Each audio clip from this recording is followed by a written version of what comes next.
everybody, this is Hargis with Hargis Horsemanship, and welcome to the Ranch Road. Today I'm going to talk just briefly about, what come first, the chicken or the egg? You know, the great debate. But in this case, I'm going to talk about what came first, the great horse or the great horseman.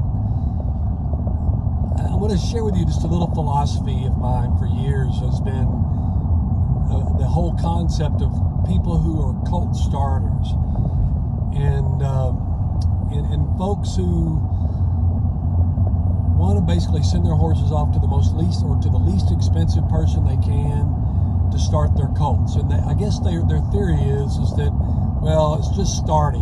I just want them to get this colt started, just get the buck out of him, or whatever. I mean, whatever that theory is, I don't really grasp onto that, but I understand kind of where they're going with that.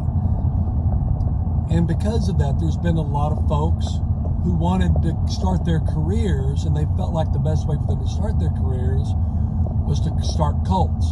That before they knew very much, they thought that maybe the right thing to do would be able to start colts, because after all, you don't have to know very much to start colts. You just have to be brave enough to be a bronc stomper and just get on one of the crazy little things, right? That's, again, one philosophy.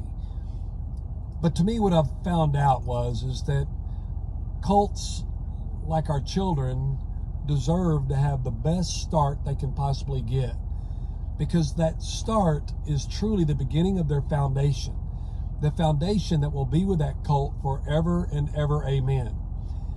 So my argument's always been that when you want to get a colt started under saddle, started under halter, started with halter, even halter training and everything about that colt, if you're not going to be able to do it yourself with absolute expertise, then hire the absolute best person you possibly can, regardless of the price. Because what happens is, if you don't get that colt started correctly and that foundation is not established and reinforced correctly, you'll spend the rest of that horse's life fixing what the colt starter didn't do correct. A colt only gets one first start, and it's so incredibly important to get it done right. Not just get it done, not just get the buck out of it. That's the easy part, quite frankly. The hard work comes from the understanding of how and when to push, and how and when to introduce things to that colt, how and when to establish that rock solid foundation that's going to be with that horse forever and ever, amen, after that.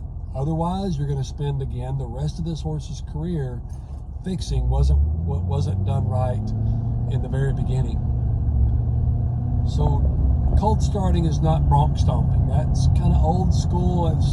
That's for those who don't know what the hell they're doing, quite frankly.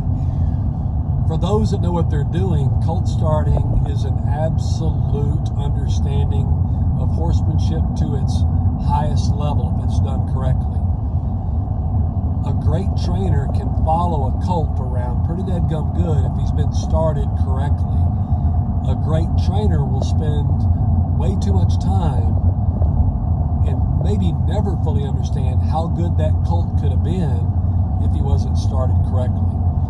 So it's so important to get that done right. Get it done right the first time, and get it and establish that foundation correct from the very beginning.